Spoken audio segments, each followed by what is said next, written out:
سلام خدمت همه بینندگان عزیز و دوست داشتنی برنامه ایربال. دوباره در خدمت شما هستیم با برنامه ایربال. یه مقدار فضای متفاوت و متنوع تری رو قراره که داشته باشیم. اینجا با شهریار افشارها از دوستان عزیز نیازی به معرفی هم نداره. شهریار فکر میکنم که بلا استثنا تمام اعضای جامعه بسکتبال شهریار افشارها رو میشناسن. میخوایم صحبت بکنیم در خصوص اتفاقات لیگ برتر بسکتبال از زمانی که پایان گرفت تا الان که نزدیک هستیم به آغاز این رقابت ها. امیدوارم مورد توجهتون قرار بگیره. یه مقداری و یک مدتی نبودیم، سعی میکنیم که از این به بعد هر هفته با پایان هفته لیگ برتر بسکتبال در خدمت شما باشیم، در خصوص اون هفته صحبت بکنیم. خوشحال میشم که ما رو دنبال بکنید. شهریار عزیز سلام، در خدمت هستیم. سلام خشایار، سلام به بیننده های ایربال. ممنونم از لطفی که به من داری. امیدوارم که صحبتامون به درد بسکتبال بخوره و بتونیم یه اتفاق مثبت رقم بزنیم. خب چه خبر؟ خبر که زیاد، یعنی از آخرین باری که فکر می‌کنم ایربال ضبط کردین شما تا الان که پر از خبر و اتفاق، ولی حالا خبرهای جزئی رو یه ذره کنار بذاریم، بریم سراغ اتفاق اصلی‌ها. 12 تا تیم بالاخره آماده شدن و رسیدن به لیگ برتر فصل جدید به هر شکلی و آره دیگه به هر شکلی که بود و با انواع راه‌ها و راجع به اونا به نظرم صحبت بکنیم الان بهتره.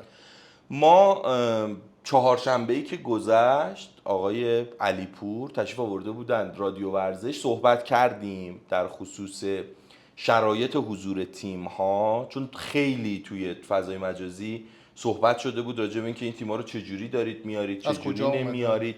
یه توضیحاتی دادن. البته این توضیحاتیه که به نظرم هر فصل داده میشه دیگه، چون ما که مشکل یه فصل و دو فصل نداریم برای حضور تیم‌ها. ما معمولاً لیگمون که تموم میشه دنبال تیم هاییم که فصل بعد باشن، بعد فصل بعد نیستن، یه سری جدید اضافه میکنیم و از وقتی هم که لیگ شروع میشه دنبال اینیم که اونایی که جدید اومدن رو نگه داریم و بعد دوباره تموم میشه دنبالیم که اینا پول بازیکناشون رو بدن. یعنی این چرخه مربوط به یه فدراسیون و یه مسئول و اینها هم نیست، ریشه طولانی داره متاسفانه تو بسکتبال. راهی هم به نظر نمیرسه براش بسکتبال تو هر فدراسیونی در نظر گرفته باشه. یعنی ما لیگ 16 تایی تجربه کردیم، لیگ 10 تایی تجربه کردیم، 8 تایی تجربه کردیم، 12 تایی هم که داریم تجربه میکنیم.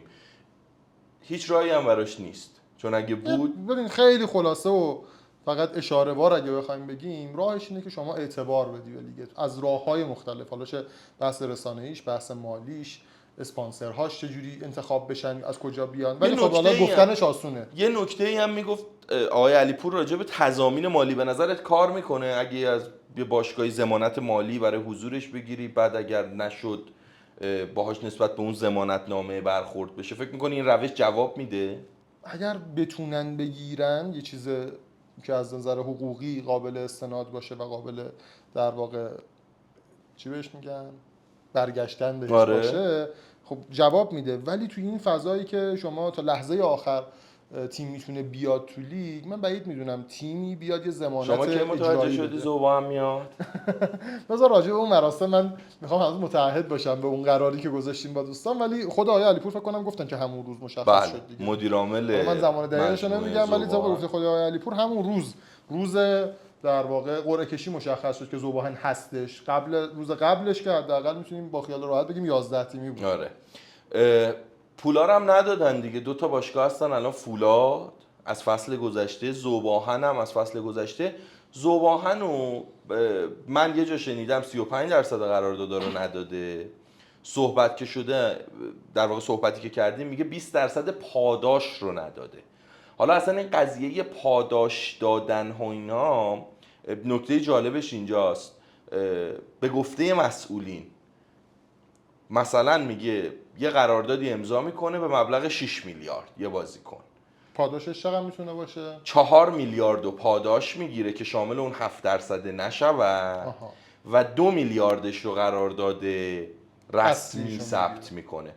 حالا برای همین سازمان لیگ هم نمیدونم میدونی یا نه، این فصل اومده گفته پاداش بیش از 5% مبلغ قرارداد شما 100% پاداش بذار، 200% پاداش بذار، از 5% پاداش که رد بشه شامل 7% میشود. آها. خب پس شامل 7% میشه. آخه کلا یه درصدی معمولا میذارن برای فکر میکنم تو فوتبال قرارداد پایه تا یه درصدش میتونه اصلا پاداش براش در نظر گرفته بشه. بیش از اون اصلا شما نمیتونی قرارداد 1 میلیاردی ببندید بعد بگی 10 میلیاردم میخوام روش پاداش بدم. ببین همینجا هم محل بحث میتونه باشه ها که چرا اصلا این اتفاق میفته. اینا دلیلش اینه که بازیکن‌ها میرن مالیات جداگونه میدن، 7% جداگونه میدن. از این فصل قرار شده که در واقع پایش ارزیابی بشه که از فصل آینده 2% هم اضافه بشه از قراردادها برگرده به باشگاه‌های مبدأ. یعنی بازیکن زمانی که از تیمش یه فصل یا 2 فصل، حالا قطعاً برای فصل آینده میشه همون 2%، ولی شما 5 فصل توی مثلا باشگاه کاله باشی، بعد 5 فصل بخوای بری یه تیم دیگه 10% مبلغ قرارداد رو باید برگردونی به 5 تا 2% باید برگردونی به باشگاه کاله. به نظرت چجوریه این؟ فکر می‌کنی تأثیری بذاره مثلا توی قراردادهای ما؟ میدونی چون تاثیرش بلند مدت باید باشه، یعنی یه تیمی الان بیاد بازیکن رو بسازه و امیدوار باشه که توی 5 سال آینده خورد این عدد بهش برگرده، ثبت نمی‌کنه. یعنی قرارداد بیشتر از 3 سال با تعیین عدد و رقم که بیشتر ثبت نمی‌کنه. حداقل 3 سال دیگه باید داشته باشه. یعنی شما 3 ساله باید ببندی، اونم با مشخص بودن عدد و رقم. یعنی قرارداد سفید نمیتونی ببندی بگی من 3 سال میبندم فقط رقم فصل یکم مشخصه. 3 سالت باید میگه سازمان لیگ میگه 3 سال باید مشخص باشه.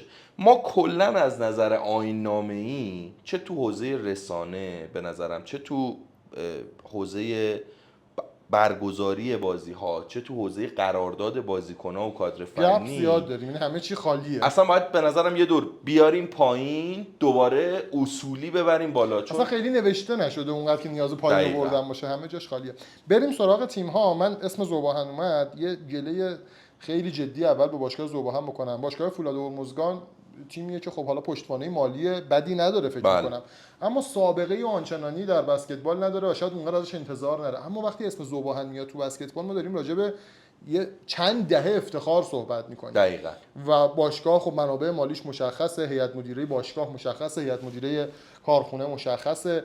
این که خب یه تغییر و تحولی شده، وزیر میخواد عوض شه، همه چیز رو بذاریم زمین تا ببینیم که تکلیف چی میشه. برای همچین باشگاهی به نظر من جالب نیست. بالاترین مقامات کشور میگن آقا رئیس جمهور از دنیا رفته، همه چیز طبق روالش انجام بشه. بعد شما در کلام بیای خودتو ملزم به یه سری اصول بدونی، ولی در عمل تا یه اتفاقی میفته همه چیزو بذاری زمین، بگیم که حالا وایسیم ببینیم چه اتفاقی قراره در آینده بیفته. خیلی غیر حرفه‌ایه. یکی این قضیه، یکی نکته‌ای که به نظرم میشه راجع به ذوباهن این فصل بهش اشاره کرد. من هر موقع که ذوباهن بازی داشت میومد تهران و ما تالار بسکتبال آزادی میومدیم، یه نکته خیلی برام جالب نبود. تیم بانوان ذوباهن، این بندگان خدا وای میستادن، مدیر عامل و مدیر باشگاه و مدیر مالی و سرپرست و ببینم بگن آقا پول ما رو کی میدید. حداقلش برای باشگاهی مثل ذوباهن با این سابقه، با این ریشه و با این افتخاراتی که در بسکتبال داره، به نظرم نظم و انضباط مالی و تعهد داشتن به بازیکنانی که در اختیار دارد، این دیگه کمترین کاریه که این باشگاه میتونه داشته باشه. و امیدوارم که این در واقع رفتار غیر حرفه‌ای توسط خود باشگاه، مدیران باشگاه و کارخونه یه برخوردی باهاش بشه که انقدر راحت نشه حالا نمیایم، حالا معلوم نیست، لحظه آخر میایم. الان که ما داریم صحبت میکنیم رسما که اعلام نشده سرمربی تیم کیه هست. بله. گمان زنی ها اینه که آقای کوهیان هستن، ولی رسمی چیزی اعلام نشده. بازیکنم که اصلا حتی گمان زنی هم راجبش وجود نداره. اینم من یه پرسجویی که کردم، حالا با توجه به حضور آقای کوهیان تو جلسه مراسم قرعه کشی که شاید این گمان زنی ها رو به وجود آورد، شهریار من پرسجویی که کردم مثل اینکه خود آقای کوهیان گفته که نه من نیستم، همینجوری اومدم و بنا به شرایطی که میخواستم اتفاقات لیگ رو فقط بدونم اومدم، ولی قراری با ذوباهن ندارم. خلاصه ناراحت کننده است اینکه یه همچین باشگاهی تو فاصله کمتر از یک هفته تا شروع لیگ برتر هیچ چیزش مشخص نیست. اینو بهت بگم، من از یکی از عزیزان بسکتبالم که داشتیم با هم صحبت میکردیم، معمولا تو بسکتبال کسی دوست نداره اسمشو بیاریم، ما هم اسمشو نمیاریم، ولی حالا راجع به مضرات حرفای درگوشی هم به نظرم باید صحبت جداگونه باید حرف میگفتش که ما سابقه داشتیم در لیگ برتر بازیکن‌ها شب بازی تازه داشتن قرارداد برای تیم‌ها امضا می‌کردن و تعیین تکلیف می‌شد که کی کجا چه جوری هست و قراره که به چه شکل باشه. به نظرم اگر ما شرایط حرفه‌ای شدن رو سازمانی مهیا نکنیم، اصلا لیگمون رو با 6 تا تیم برگزار بکنیم، ولی حداقلش اینه که ما میدونیم 6 تا تیم حرفه‌ای داریم بحثی که ما متحد کردیم به دیگه، یعنی یک بار دوستان لطف داشتن دعوت کردن اصحاب رسانه رو، من خودم پیشنهادم این بود، شما فکر میکنم نظرت این بود که اونقدر تمرکز نباشه روی این که حتما 12 تا تیم باشه، حتما دقیقا. همه بازیکن‌ها تیم داشته باشن. اگر شرایط حرفه‌ای شدن نیست، اینکه شما به قول خشایار با 6 تا تیم برگزار بکنی، ولی 6 تا تیمی که به موقع قرارداد بستن، کادر فنیشون بازیکنشون مشخص بوده، تمرین کردن از قبل، بازخورد و نتیجه خیلی بهتری داره تا اینکه 12 تا تیم یا بیشتر باشه. ولی خب الان بازم بازیکن‌ها بیرونن، یعنی ما 12 تا تیم داریم الان، بازیکنایی که سابقه ملی دارن بیرونن و گلایه از این که آقا چرا هیچکی نمیاد با ما صحبت بکنه. دقیقاً این نکته وجود داره. نکته‌ای تو این مورد تو پرانتز خیلی کوتاه، مهرام اون هم یکی دیگه از تیم‌های پر افتخاره و نهایتاً هم که نیامد و حضور پیدا نکرد. حداقل انقدر برای خودتون، برای اون مجموعه بزرگی کسایی که به عنوان بازیکن و مربی و عناوین مختلف با شما کار کردن، برای مخاطب بسکتبال احترام قائل باشین که اگر نمیخوای شرکت بکنی تو لیگ برتر یه بیانیه بده رسمی، دلایلت رو عنوان کن، علتش رو بگو، میخوای برگردی بعداً موقتی دائمی، اینها رو اعلام کن به جامعه بسکتبال. خیلی زشت و غیر حرفه‌ایه که این شکلی تا مدت‌ها فکر می‌کنم جواب تلفنشون رو هم نمیدادن مسئولین مردم. اصلا با سازمان لیگ و فدراسیون فکر می‌کنم صحبت نکردن، یعنی تو این مدت خیلی زشته به نظرم. و برای یه باشگاه پایه‌ای که مثلا دو تا تیم زیر 14 سال و 16 سال داره شاید بشه گفتش که حالا دیگه همینه دیگه، ولی اون باشگاه با اون همه سابقه، با اون همه بازیکن، اصلا کلی از بازیکن‌ها رو باهاشون قرارداد داشته، یعنی بازیکن‌ها رو باهاشون قرارداد چند ساله داشته، بازیکن نمیدونسته تکلیفش چیه که من مهرام هست باید برای مهرام بازی بکنم یا مهرام نیست باید برم دنبال تیم دیگه بگردم و اصلا نمیدونم چی بگم. واقعا زشته. حالا امیدواریم که از این دست اتفاقها کمتر بیفته توی بسکتبال، چون همه چیز هم این انتظارم به نظرم ما نباید داشته باشیم که ما یک شبه میتونیم یک مسیری رو دچار تغییر تحول بکنیم. قطعاً زمان بره، یعنی تغییرات قطعاً زمان بره، علاوه بر زمانی که میبره یک سری هزینه ها باید بابت تغییرات پرداخت بشه. ناخودآگاه هر جایی، هر فدراسیونی، چه فدراسیون آقای داوری، چه سازمان لیگ آقای علیپور، چه قبلش و چه بعدش، اگر بخواد ورود بکنه در یک سری از تغییرات باید یه سری هزینه ها بده، باید یک سری فشارهای رسانه‌ای و یک سری پاسخها رو به متخصصین در بسکتبال بده و جامعه تخصصی بسکتبال که چرا من دارم این کار رو میکنم و صرفاً هم حرف نباشه، یعنی واقعا عملگرا بودن به اون حرفایی که میزنن. اگر اتفاق نیفته حرف هم هیچ ارزشی نداره.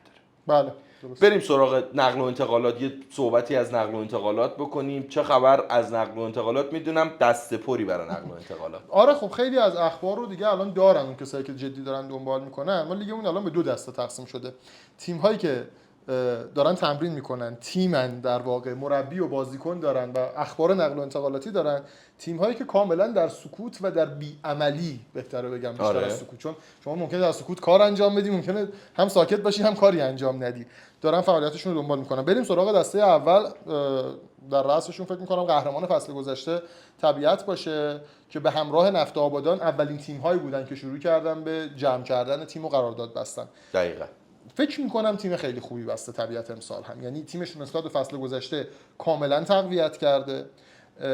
بزرگترین خرید و بهترین خریدشون بین ایرانی ها فکر میکنم سینا واحدی بود. ما چند تا بازیکن تاثیرگذار میتونیم ازشون توی لیگ خودمون نام ببریم. قطعا یکیش سینا واحدیه که طبیعتی‌ها جذبش کردن. سینا واحدی مسیری که اومد شهریار هم مسیر قابل توجهی بود، یعنی بود. خودش تونست تمام توجه ها رو با توجه به کیفیتی که خودش ارائه داد خودش رو مطرح بکنه به عنوان یه بازیکن ایرانی که میشه روش برای تیم ملی حساب باز به کرد. نظرم یه برنامه جدا باید واسه سینا بذاریم. فقط اینو بگم که سینا رو خب کسایی که تو بسکتبال پایه تهران بودن میشناختن از قبل. آره. دیگه سینا توی بسکتبال پایه حتی نفر اول پست خودش نبود. یک زمانی که مثلا جوانان بود، کسای دیگه بودن که جلوتر ازش بودن. اما این تلاشه، این تصمیم‌های درست سر دوراهی‌ها، انتخاب درست کردن، با آدم‌های درست کار کردن، الان ما رو به جایی رسونده که میتونیم بگیم آقا ما یه بازیکن فیکس تیم ملیمون قشنگ مشخصه دقیقا. و خوشحالیم که میتونیم 7-8 سال روش برنامه‌ریزی بکنیم و بهش امیدوار باشیم. سینا اومد، طبیعت خیلی بهشون میتونه کمک بکنه. شاکله اصلی ایرانی‌های فصل گذشتهشون رو حفظ کردن، یعنی آرمان زنگنه به عنوان یکی از تاثیرگذارترین بازیکناشون و کاپیتان این فصلشون حفظ شد.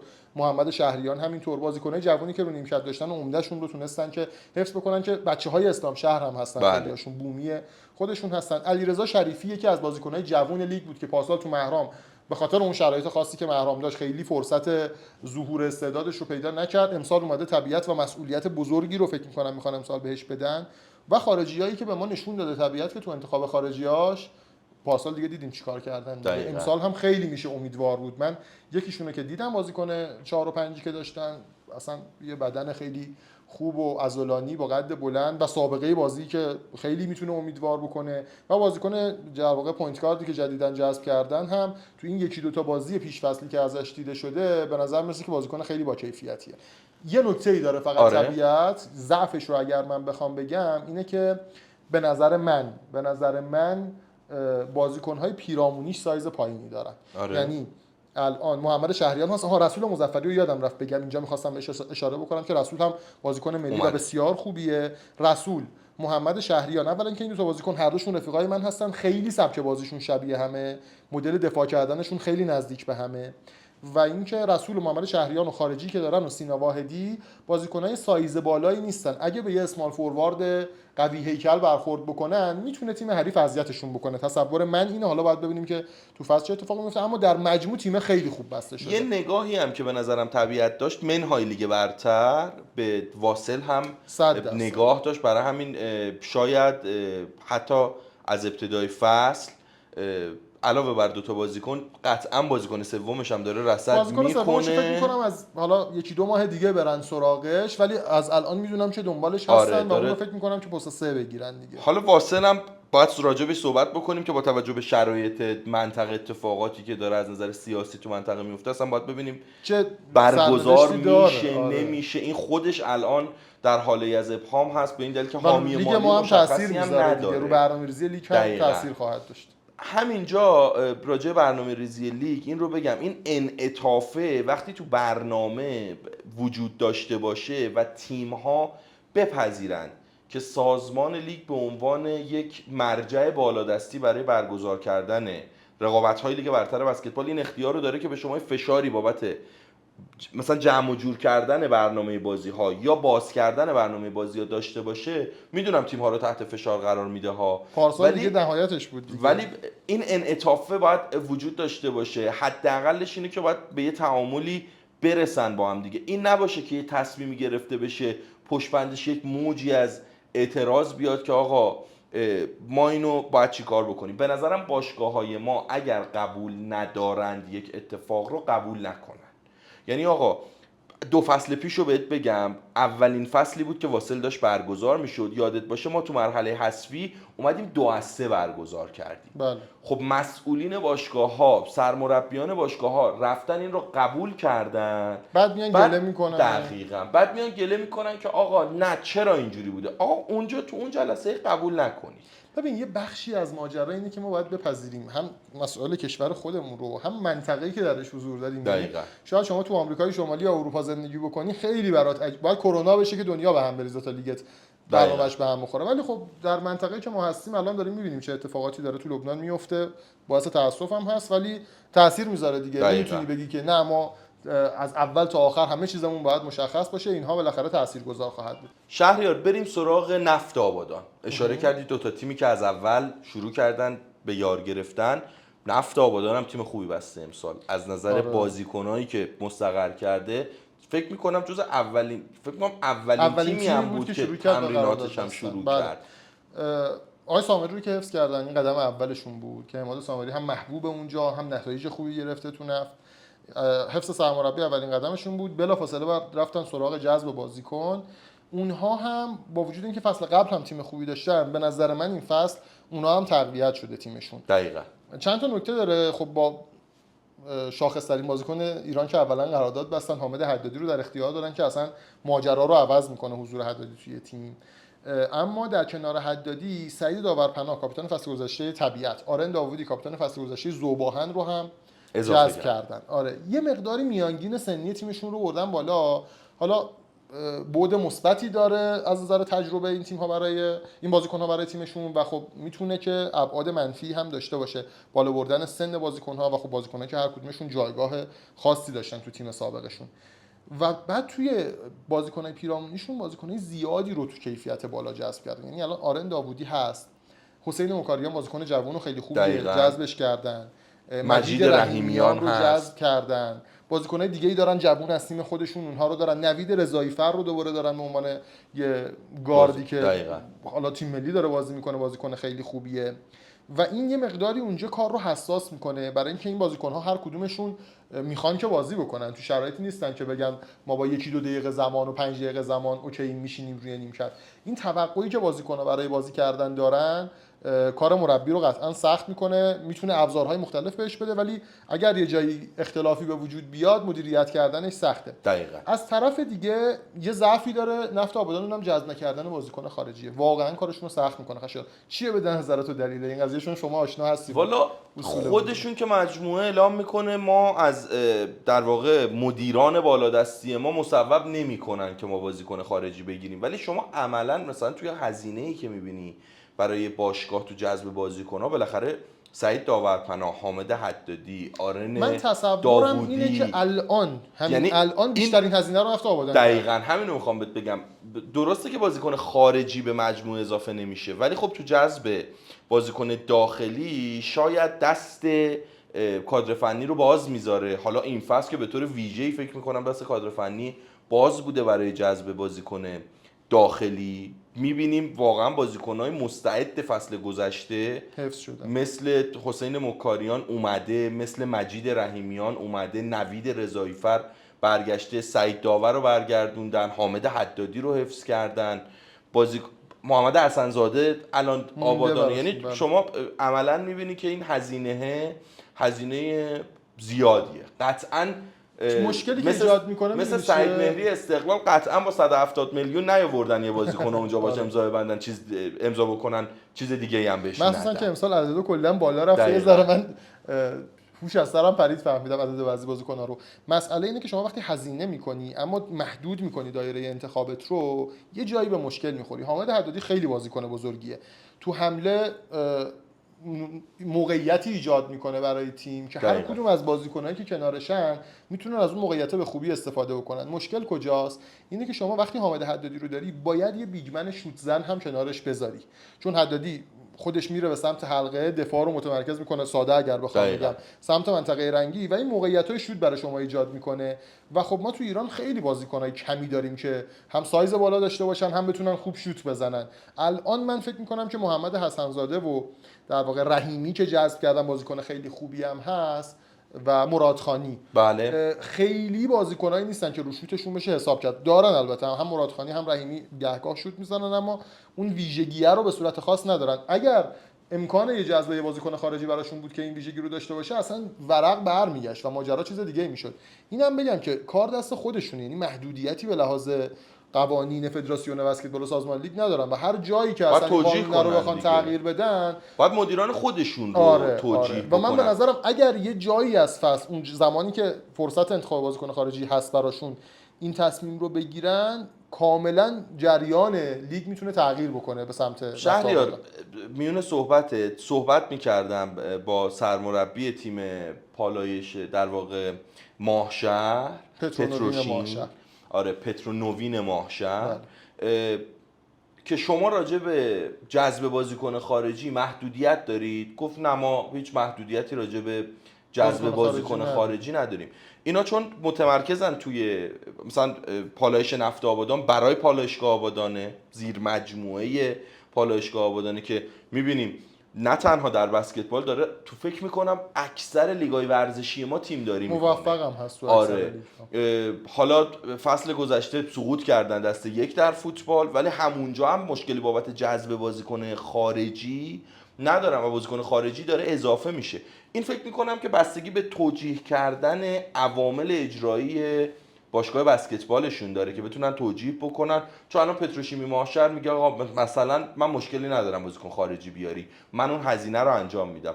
و حالا صحبتایی که شد در خصوص هزینه ها که قطعا هم کم هزینه نشده برای آبادان، به نظر میرسه اصلا این هزینه‌ای که برای بازیکن‌های داخلی کردن این رو انجام دادن برای اینکه روی سکو قرار بگیرن، چه بسا حتی به قهرمانی فکر بکنه. 100%. یعنی شما وقتی این تیمو میبندی نمیتونی بگی که من اصلا هدفم قهرمانی نیست. این تیم با این بازیکن‌ها باید با هدف قهرمانی وارد لیگ بشه. حالا یه مقدار صحبتامون رو کوتاه‌تر بکنیم، برسیم راجع به همه تیم‌ها نقل و انتقالاتی صحبت بکنیم. شهرداری گرگان امسال اصلا شهرداری گرگان اسمش که میاد حساسیت‌ها زیاد میشه.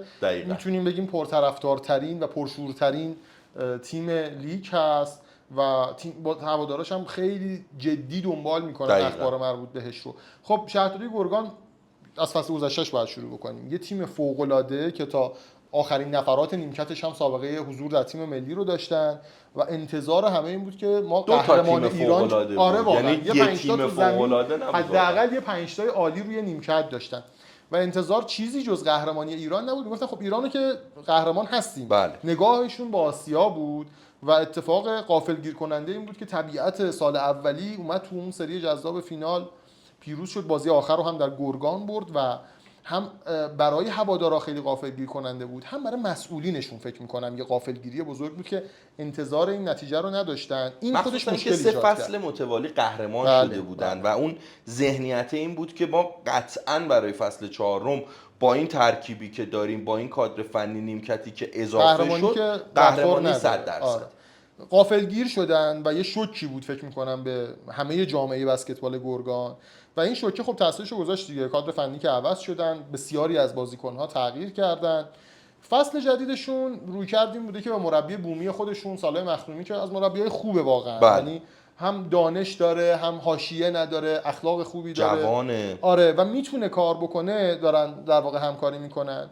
بازیکن‌ها هم با این سیاست جدید سعی شده که از بازیکن‌های جوان بیشتر استفاده بشه، بازیکنایی که حالا هم کیفیت خوبی دارن مثل پیتر گریگوریان، مثل جلال در واقع آقا میری، میثم میرزایی بهشون اضافه شده، بازیکن بسیار با تجربه. یه ارسلان کاظمی حفظ شده، بازیکن بومی مثل مبین حفظ شده توی تیمشون. برادران یازرلو اگه اشتباه نکنم یکیشون یا هر جفتشون امیر حسین فکر می‌کنم امیر حسین اضافه شده اگر اشتباه نکنم. امیر حسینه. حالا من نمیدونم جفتشون ولی معرفی نشد. فکر می‌کنم امیر حسین فقط معرفی شده و تیم کیوان ریایی برگشته. کیوان ریایی تیم خوبیه، ولی انقدر تیم فصل گذشته تیم پرمهره و نامداری بود که خب هر جوری شما می‌خواستی امسال تیم ببندی سخت بود که به اون تیم فصل قبلت برسی. واسه همین در هر صورت باید بگیم که آقا نسبت به فصل قبل تیم ضعیف‌تر شده، یک مقدار انتظارات هم باید یه مقدار معقول‌تر بشه نسبت به فصل قبل. یکی دو روز اخیر یه بازیکن آمریکایی هم گرفتن که واقعا مخنور رو که دیدیم خیلی ناراحت بود از اینکه چرا بازیکن خارجی من زودتر نمیرسه. بازیکن دومشون هم باید بگیرن زودتر چون انتظارات از گرگان خیلی زیاده. هفته‌های اول هم بازی‌های سختی دارن، اگر نتیجه نگیرن از همون اول مشکلشون شروع میشه.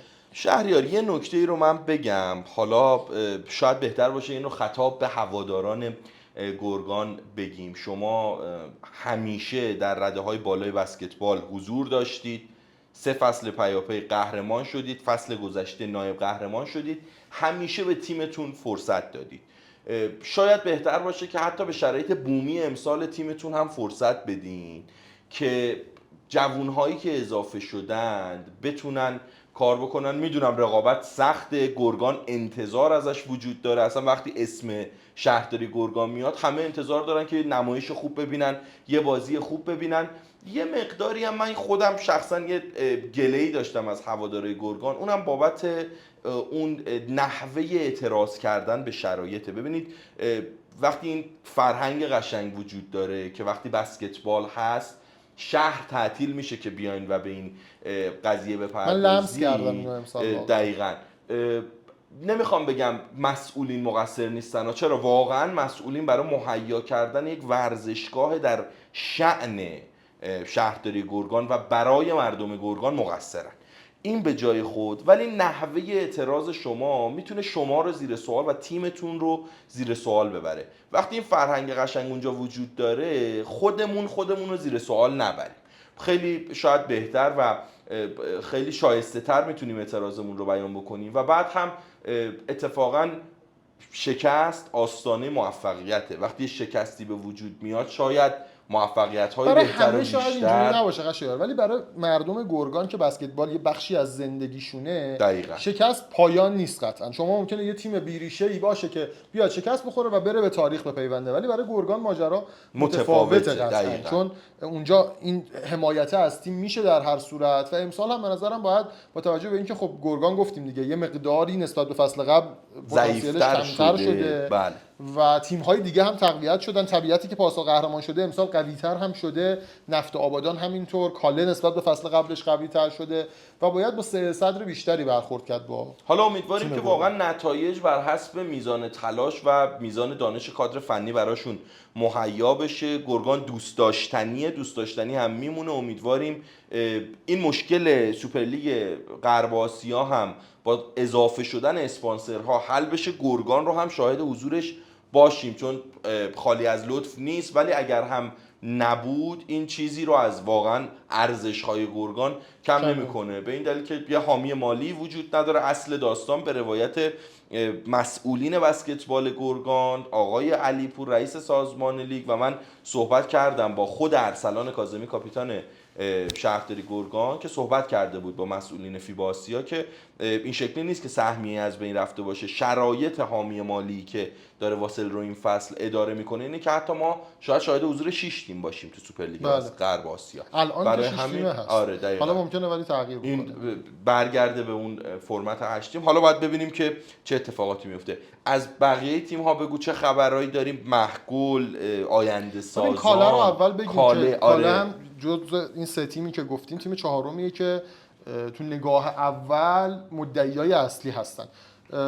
یه ترکیب آشنا کاله جمع کرده دور هم دیگه، یعنی آقای حاتمی رو به عنوان یکی از با تجربه ترین و پر افتخارترین مربیای لیگ آوردن از ذوباهن و ترکیب آشنا حضور مهران حاتمی به عنوان سرمربی، محمد جمشیدی و سجاد پذیرفته، دو تا بازیکنی که خیلی خوب با آقای حاتمی مچ میشن. محمد جمشیدی که دیگه نیاز به توضیح نداره چقدر تاثیرگذار و چقدر کار در بیاره برای تیم و خب پارسال نمیشه اصلا قضاوت خوبی ازش کرد به خاطر شرایط ویژه‌ای که مهرام داشت و اتفاقات و حواشی که اون تیم داشت و یک فصل دور شدن این مثلث از هم دیگه. یعنی محمد جمشیدی و سجاد پذیرفته رفتن مهرام، آقای حاتمی اصفهان بود و هیچ کدومشون میتونیم بگیم نتایج رضایت بخشی به دست نیاوردن. دوباره اومدن جمع شدن کنار همدیگه، در کنار این بازیکن‌های خوب دیگه‌ای هم اضافه شده. دوایت باکس پارسال فصل خیلی خوبی نداشت اما بازیکن بزرگیه. آقای حاتمی دوایت باکس شیمیدور نبود. نه اصلا نبود. باکسی که فصل پیش ذوب بود خیلی فاصله داشت با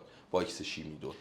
بازیکن‌های جوان خوبی رو هم دارن، یه پست 5 خارجی خوب رو هم دوباره جذب کردن و امسال میشه به کاله امیدوار بود. به نظرم کاله هم از اون باشگاهاییه که علی‌رغم حالا اون حواشی که توی جلسه قرعه کشی بود، من تصورم اینه که باشگاه یکی دو روزه اومده ای نیست که بخواد اینجوری بره و برنامه‌ریزیش برنامه‌ریزی بلند مدتیه. تیم خوبی هم داره امسال، ظرفیت‌های خیلی خوبی هم داره توی مازندران و به نظرم میشه امیدوار بود که بازی‌های خوبی ازشون ببینیم. حالا آقای امین‌اللهی که باش تو همون جلسه قرعه کشی صحبت می‌کردیم، مثل اینکه ورزشگاهشون هم خیلی دچار تغییر و تحول کردن، از فضای داخلی رختکن‌ها تا کفپوش و حتی سقف ورزشگاه، اینا همه رو دستخوش تغییرات کردن. من یه دوستی یه تماسی با هم داشت، گفتش که این سالن حداقلش تا 2-3 ماه آینده آماده میشه. حالا باید این رو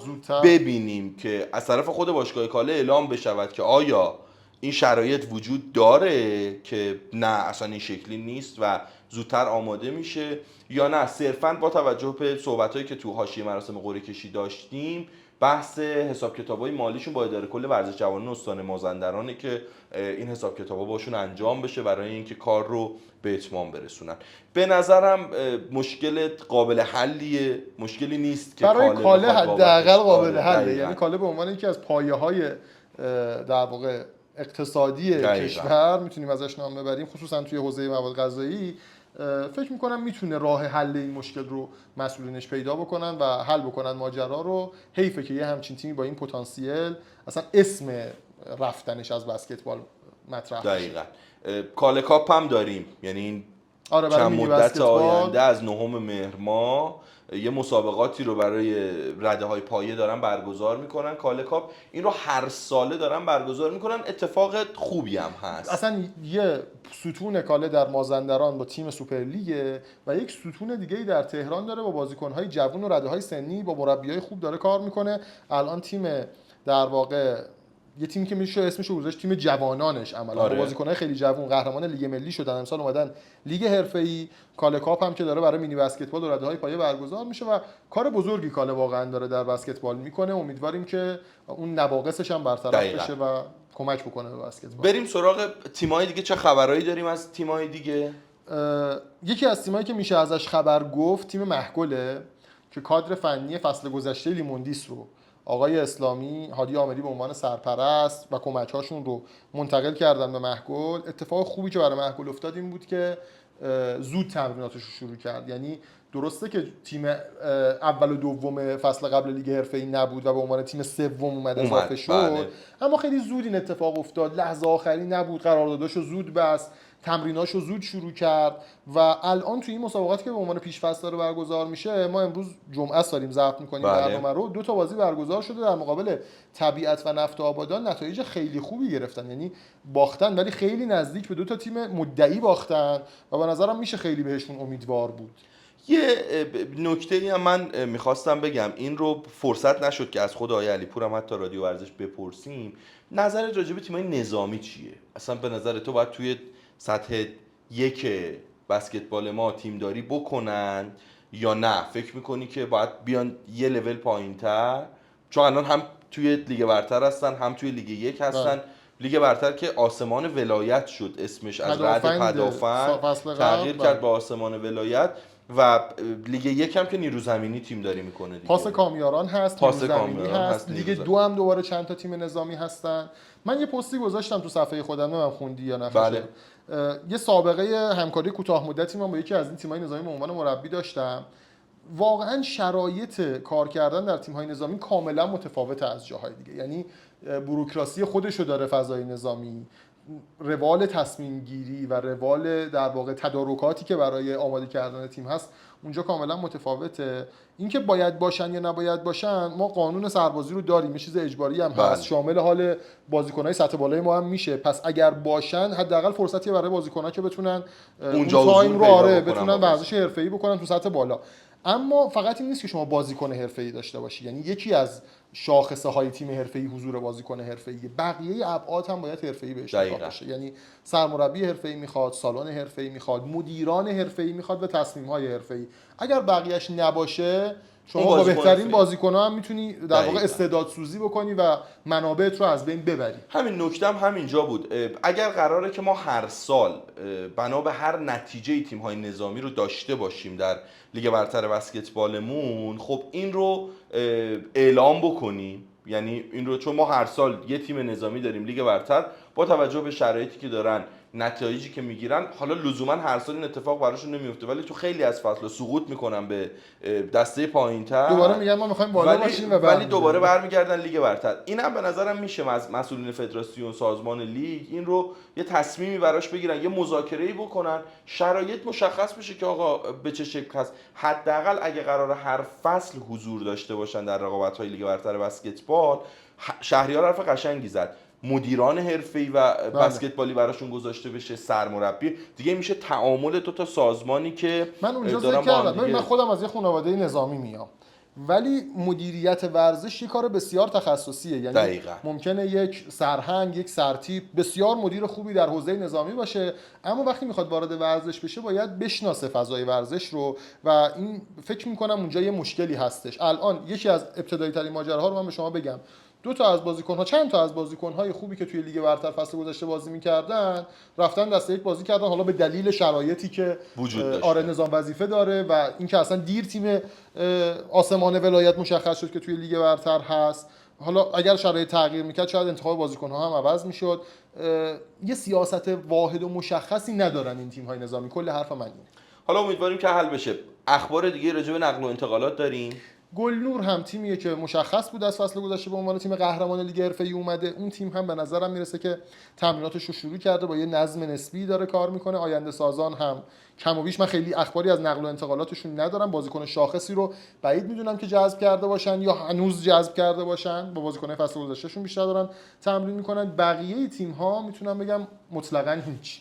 یعنی من فقط راجع به فولاد هرمزگان اضافه بکنم چون قطعی نیست، من هم شنیدم این رو اینجا میگم. برادران دلیرزهان، محمد یوسفوند عزیز که اتفاقا باهاشم در ارتباط بودم، یه گله‌ای هم داشت از فصل گذشته و شرایط شهرداری گرگان. سعی خواهیم کرد که حتما یه شرایطی رو به وجود بیاریم بتونیم با خود محمد یوسفوند هم صحبت بکنیم و نکاتش رو که بوده و حرفایی که داره رو حتما بشنویم و با شما به اشتراک بذاریم. اینها رو هم میدونم که صحبت کردن راجع به پتروشیمیه. آره اسمش هم چون انقدر چیز کردن تغییر دادن، در واقع شاوردی که صحبت کردیم هیچ خبر قطعی به ما نداد. یعنی هیچ چیز راجع به سجاد مشایخی صحبتی کرد که میخوایم باش صحبت بکنیم. نمیدونم که با حضور لحظه آخری ذوباهن احتمالاً سجاد مشایخی هم ببینیم که سجاد مشایخی کجا میره. خیلی بازیکن بیرون مونده، 2 تا تیم ملی بیرون مونده. ما بازیکن‌های شاخص رو داریم ازشون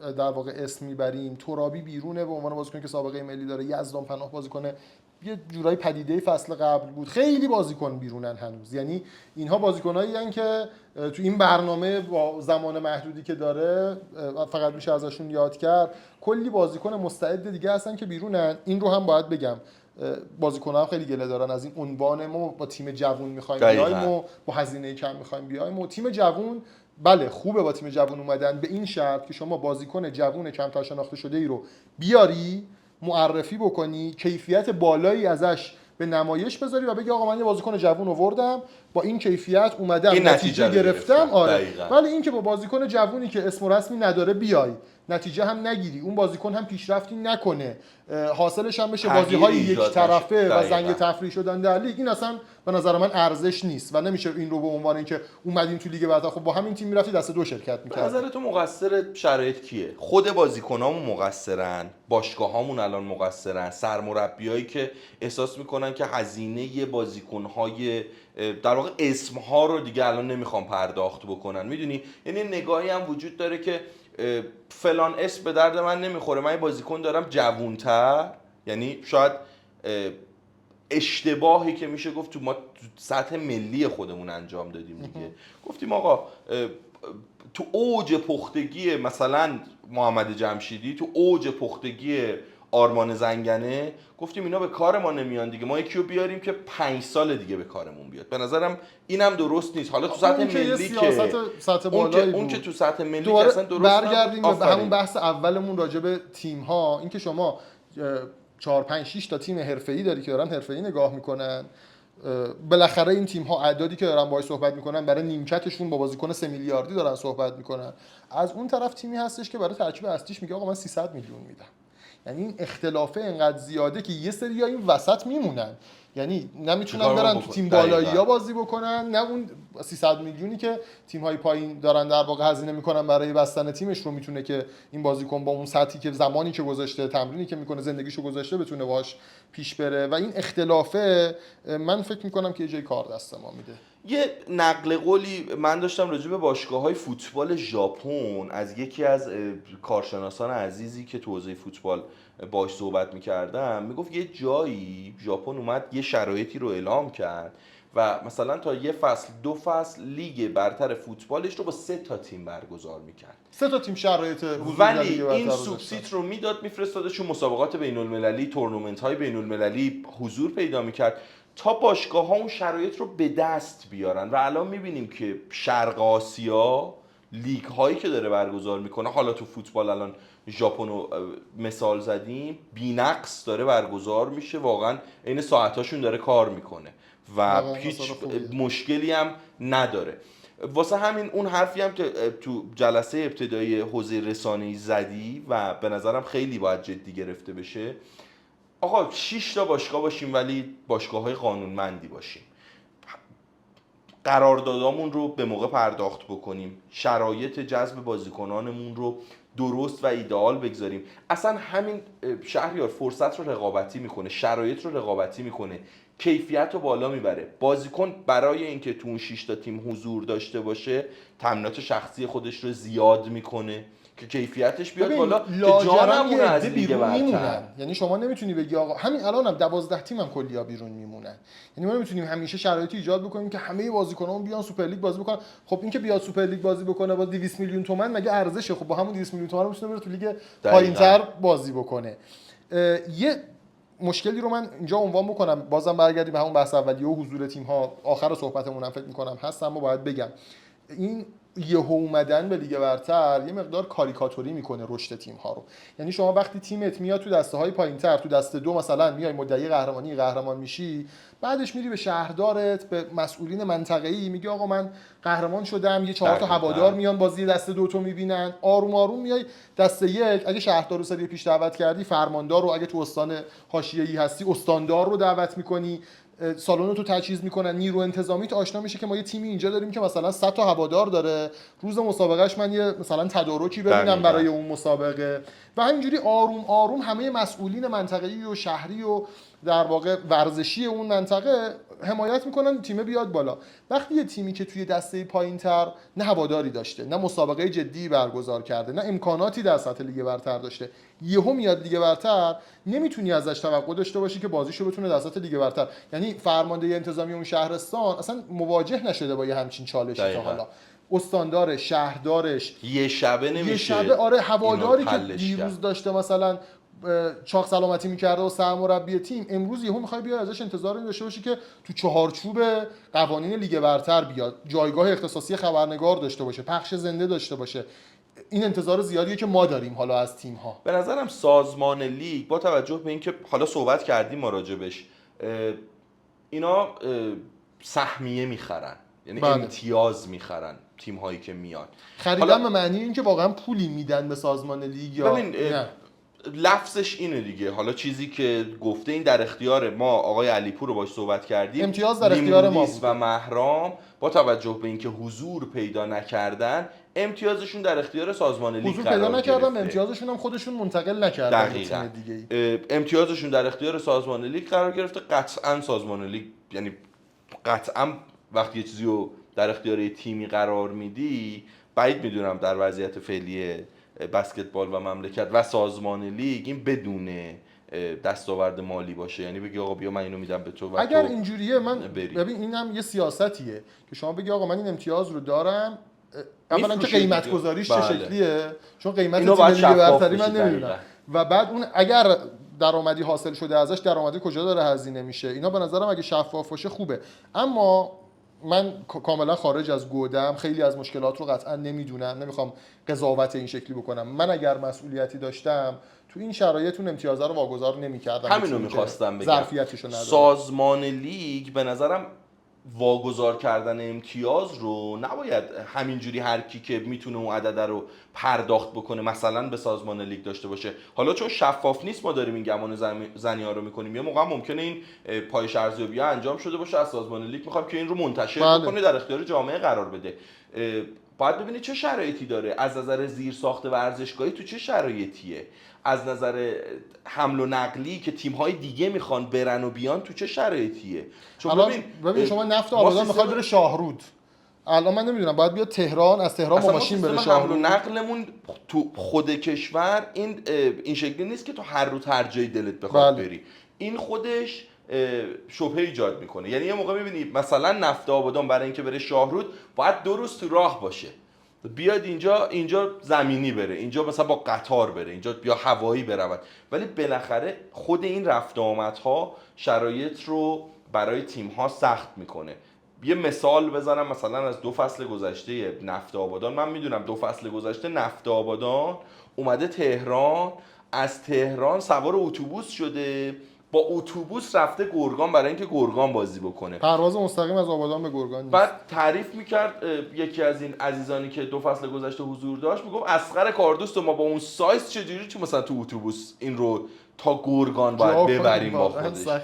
سخته به بازیکن فشار. حمل و نقل واقعا برای بسکتبالیستا بیش از رشته‌های دیگه چالشه، چون دقیقا. من برگشتن از گرگان به تهران پرواز مستقیم بود فینال، یه پرواز خیلی کوچولو و جمع جوری بود. حسن علی اکبری که اصلا نمیدونم کجا بردن با 218 سانتی متر قد، آرمان زنگنه و نیکولا دراگوویچ بندگان خدا کل پرواز وایسادن، یعنی فقط اونجایی که مجبور بودن موقع تیکاف به سختی خودشون رو جا کردن صندلی و بقیه پرواز رو ایستادن. تازه پرواز تهران گرگان پرواز کوتاهیه، پرواز مستقیمیه. شما اگه از جنوب کشور به شمال کشور بخوای بری، برای بسکتبال این یکی از چیزاییه که مدیران ورزشی باید لمس کرده باشن دیگه، که شما نمیتونی بگی حالا یه اتوبوس بگیریم بفرستینشون. اینها آدم‌های ویژه‌ای هستن با شرایط ویژه‌ای هستن. ببین همین ریزه‌کاری‌ها تو برنامه‌ریزی میتونه مؤثر واقع بشه. برای اینکه به عنوان مثال میگم فصل آینده ما ببینیم یه تیمی که این فصل اومده مثلا فصل بعدم هست. حالا یه سری از تیم‌ها که تکلیفشون مشخصه، اینا با سابقه هستن، حضور دارن، تیمداری میکنن به کنار، ولی مثلا میگم الان شاهرود اگه خودش دچار چالش بشه تو حمل و نقل و ببینه که خیلی سخت باید بره جاهای مختلف و با توجه به برنامه‌ریزی و روز مسابقه خیلی سخت میتونه بلیط گیرش بیاد، 2 روز مثلا یه موقعی میبینی باید تو راه باشه برای اینکه به یه جایی بره، ناخودآگاه فصل دیگه میگه من تیمداری نمیکنم. دردسر حمل و نقلش فقط برای من انقدر زیاده که اصلا نمیارزه برای من به اون آورده مالی. اینا باید قبلش بررسی شده باشه دیگه. دقیقاً. نکته‌ای در خصوص لیگ برتر، مدیر رسانه‌ای خیلی جدی گرفته شده. یه مقداری میتونیم بگیم که صحبت‌هایی که شده تو حوزه رسانه تا به اینجا جامعه عمل بهش پوشیده شده. یعنی حالا یه سری صحبت‌ها شده، من با خیلی از دوستان هم خودم شخصا صحبت کردم. اولا من بگم که دوستان خیلی به من لطف دارن، من نمیدونم این صحبت‌ها از کجا میاد که من مدیر روابط عمومی سازمان لیگ فدراسیون بسکتبال هستم. میتونید مراجعه کنید، ببینید، بپرسید. نه، دوست خوبمون آرمان عین‌الله زاده مسئول رسانه‌ای سازمان لیگ هست. حالا اینکه مسئولیتش چیه و چه کارهایی باید انجام بده به عهده خودش که اگر دلش خواست این قضیه رو توضیح بده، اگر هم دلش نخواست دوستان یه مقدار سیاست داشته باشید تو عملکردش در این فصل مشخص میشه. امیدواریم که واقعا این تغییر تحولات تو حوزه رسانه اتفاق بیفته. قولهایی داده شده مبنی بر اینکه هیچ فیلتری برای آیدی کارت وجود نداشته باشه دیگه، ما با چالش مواجهه نکنیم. یه سری از مشکلات ما لازم نیست کاری براش انجام بشه، لازم نیست سری کارا فقط انجام نشه. دقیقاً. و همه چیز سر جاش هست و درست کار میکنه. یه خواهشی هم که داریم در واقع این هست که مسئولین پای صحبت‌های خودشون باشن. یعنی تا یه جایی هم میشه واقعا ارتباط گرفت با مسئولین و سعی صدر به خرج داد. از یه جایی به بعد دیگه نمیتونی تحمل بکنی وضعیت رو. خیلی ها خونه دل خوردن برای این بسکتبال، خیلی ها تمام زندگیشون رو گذاشتن برای این بسکتبال، لاجرم مجبورند که دیگه کوچکترین کاری که میکنن اینه که نقد داشته باشن. منتقد مجرم نیست قطعاً و مخصوصا اگر دلسوز بسکتبال باشه. اون مشکل من بگم تو اون جلسه هم من گفتم خیلی از دوستانی که فعالن خب خبرنگار حرفه‌ای هستن در جراید، در واقع خبرگزاری ها و به واسطه کارشون تو فدراسیون های مختلف حضور دارن و اخبار جاهای مختلف رو پوشش میدن. گاهی موقات ممکنه فضای بسکتبال براشون جذاب نباشه، شرایط حرفه‌ای نباشه، نیان اصلا یا پوشش کمتری بدن. من به شخصه یا شما خونمون بسکتباله، یعنی جای دیگه ای نداریم اصلا برای رفتن. من اگه سالن بسکتبال نرم سالن والیبال هم نمیرم قطعا و نمیتونم که چشممو ببندم و سکوت بکنم و بگم حالا ولش کن. واسه همین مجبورم که وایسم و حرف بزنم و این حرف زدنه برام سنگین هم تموم میشه دیگه. الان مخصوصا که از یه طرف خب نقد میکنم و دوستان احتمالاً خوششون نمیاد در فدراسیون بسکتبال خیلی از بعضی از انتقادات، از طرف دیگه یه جایی مثلا میخوام تعریف بکنم بگم که آقا یه قدم خوبی برداشته شده، آفرین، اینو ادامه بدید. از اون طرف میگن که چرا پس تو داری تعریف میکنی. اتفاقا همینجا به نظرم جای خوبیه بهش بپردازیم شهریار. ببین انصاف واقعا باید شرط اول یک شخص رسانه‌ای باشه. بله. به این دلیل که قطعا اگر انصاف نداشته باشی به سمت و سوی حرکت خواهی کرد. چرا اگر کاری خوبه و اتفاق خوبی افتاده ما بهش نگیم خوبه؟ قطعا پخش مستقیم مراسم قرعه کشی رقابت لیگ برتر بسکتبال اتفاق خوبیه. این که بهش بگیم اتفاق خوبی ما رو نمیبره تو تیم آدم‌های فدراسیون بسکتبال. چرا؟ چون درسته که مراسم پخش شده ولی ما همونجا هم به یه سری از این موارد نقد داشتیم، نقدمون هم مطرح کردیم. بله. این برای اولین بار بوده داشته اتفاق میفته، کس دیگری مسئولیت داشته زمانی که بوده این اتفاقها رو رقم نزده. ضمن اینکه خیلی از این آدما خودشون وقتی سر کار بودن خب کارنامه کارشون مشخصه، جای دوری نرفته که قطعا فیلترینگ برای اولین بار اتفاق نیفتاده. با اینکه خود من آدمی بودم که مسابقات سوپرلیگ بسکتبال غرب آسیا آیدی کارت صادر شدم و بهم ندادن، هیچ کی هم تا به امروز گردن نگرفته این قضیه رو. یعنی دیگه من شخصا این رو میدونم که آیدی کارت من اومده چاپم شده، در آوردن گفتن آقا ما به فلانی آیدی کارت ندهید. شهریار افشارها رو ما به جد میدونیم که چه اتفاقی براش افتاده که بازی اول لیگ رو داخل سازمان گزارش کرد به جای اینکه داخل سالن باشه. یا موارد دیگری از این دست، آدم‌های دیگری که این اتفاقها براشون افتاده، ولی این من خشایار یا شهریار رو ملزم به این قضیه نمی‌کنه که آقا اگه اتفاق خوبی افتاده بگیم نه اتفاق خوبی به اندازه اتفاق خوب اگر یک قدم مثبت برداشته شد، رسانه یک قدم مثبت همراهی بکنه با اون سازمان یا اون جایی که داره کار مثبت انجام میده. اگر اتفاق منفی دیده شد، این تیم کشیه من میخوام اتفاق نیفته. یعنی رسانه در یک موقعیت مستقلی قرار بگیره، با قدم مثبت حرکت بکنه، با قدم منفی فاصله بگیره. اگر وارد تیمی نشی به نظر من شما کارو درست میتونی انجام بدی. لحظه‌ای که وارد تیم کشی میشی و خودت رو در یک جبهه قرار میدی، اونجایی که دیگه از موقعیت انصاف فکر میکنم خارج شد. همینو میخوام بهت بگم. الان مثلا یه قدم مثبتی که واقعا تو این فصل از رقابت‌ها افتاده و بهش جامعه عمل هم پوشونده سازمان لیگ، مدیر رسانه باشگاه هاست. به ما این همه آدم متخصص داریم تو حوزه رسانه که اینها بیرون بسکتبال همه که نداریم ولی یه تعدادی داریم. منظور بالاخره یک خانواده‌ای میتونیم بهش اشاره بکنیم که یه خانواده مثلا 10-15 نفره‌ای داریم، بیشتر 20 نفره‌ای فارغ از منفعت لحظه‌ایش داره کار حرفه‌ای میکنه، زمان میذاره و به بسکتبال میپردازه و هزینه میکنه، حتی از جیبش داره هزینه میکنه بدون اینکه آیدی داشته باشه برای بسکتبال. حالا ما در سراسر کشورم هستن. ما 12 تا تیم لیگ برتری داریم که سازمان لیگ اومده گفته که اگر قرارداد مدیر رسانه‌ایتون رو نبندید و به ما معرفی نکنید، ما از بازیکن دهم به بعدتون رو قرارداد نمیبندیم باهاتون. یعنی اومده یک الزامی گذاشته برای باشگاه‌ها. من مثلا میدونم که جلال بابایی به عنوان مدیر رسانه‌ای باشگاه محگل الان معرفی شده، کسی که کار خبری انجام داده، آشناس با فضای بسکتبال. یک الزام دیگری هم اضافه کرده، گفته من نمیذارم آدم بیگانه بیاری، یعنی من نمیذارم پسر خاله مدیر عامل باشگاه رو بیای معرفی کنی به عنوان مدیر رسانه‌ای. این آفتیه که همیشه هست، یعنی شما یه سمتی رو همینجوری فرمایشی به یه نفر میسپاری و بعد اون مشکلات جدی‌تر ایجاد میکنه، چون میاد تو اون فضا. سابقه داشتیم مدیر عامل رو به عنوان مدیر رسانه‌ای مثلا معرفی کردن، خب این که نشده. یا مثلا یک حرکت خوب دیگه‌ای که اتفاق افتاده و باید منتظرش بمونیم و ببینیم که واقعاً چه جوری از پسش برمیاد سازمان لیگ، چالش بزرگیه. پخش مستقیم تمام بازی‌ها از طریق یوتیوب، از طریق آپارات که سیو هم بشه بتونن ببینن، یعنی این رو ذخیره میکنه و بتونن ببینن. مسئله مهم و بزرگ. ببین اینا اقدامات مثبتیه، ولی اینکه ما بگیم اقدام مثبتی صورت گرفته مبنی بر این نیست که آقای علیپور پسر خاله منه یا مثلا آقای داوری پسر خاله آقای افشارهای. اینا واقعا نیست. همون جوری که اقدام خوب صورت میگیره الان واقعا مثلا نفرستادن تو این برنامه جاش نیست، ولی واقعا شرایطی که وجود داره نفرستادن بازیکن به کمپ بدون مرز بسکتبال در آسیا انتقاد جدیه که این یه نقدیه که وارده و باید واقعا پیگیری بشه که آقا چرا بازیکن نفرستادی وقتی یه شرایطی وجود داره.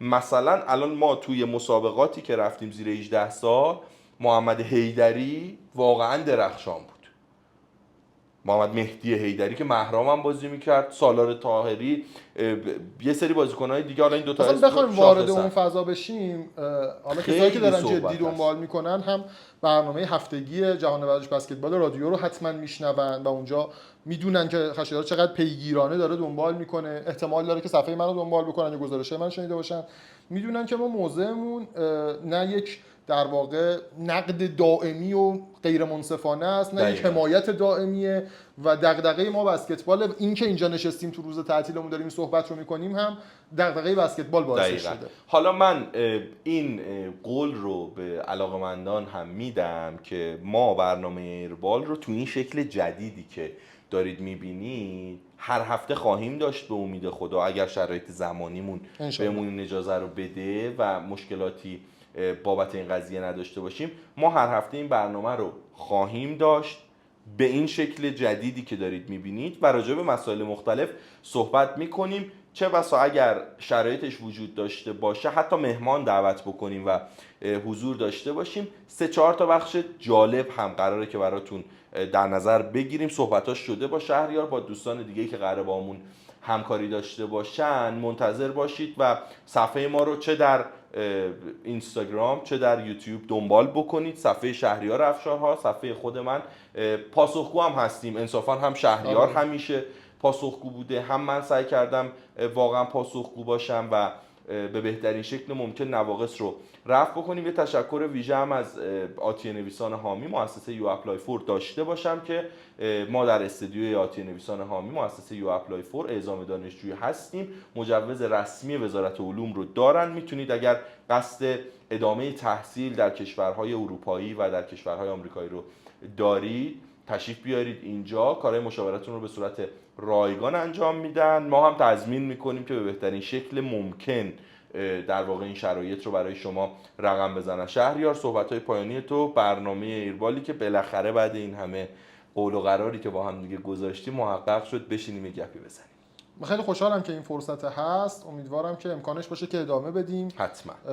دیگه همه میدونن دیگه عائدی مالی که برای ما نداره، این از دغدغه شخصیمون داره میاد و سخت برنامه‌ریزی براش. امیدوارم که ادامه پیدا بکنه و کمک بکنه به بسکتبال. 12 مهر قراره که لیگ شروع بشه و هفته آرزو اینه که اتفاق خوبی بیفته. به امید خدا امیدواریم از هفته اول همه چیز جذاب جلو بره و چون جذاب جلو رفتنش و اون شرایط رسانه‌ای که اعلام شده اگر به وجود بیاد دوباره بسکتبال رو احیا میکنه، مخاطب به بسکتبال اضافه میکنه، در عین حالی که مخاطبینی هم که هستند و ارزش قائلن برای بسکتبال جدیت بیشتری رو در پیگیری‌های خودشون به خرج میدن. دم شما گرم که ما رو تا انتهای برنامه امروز دیدید. امیدواریم که مورد توجهتون قرار گرفته باشه. به زودی برمیگردیم، بخشای جدید و متنوعی هم خواهیم داشت، سورپرایزتون میکنیم. دمتون گرم. فعلا یا علی، خداحافظ.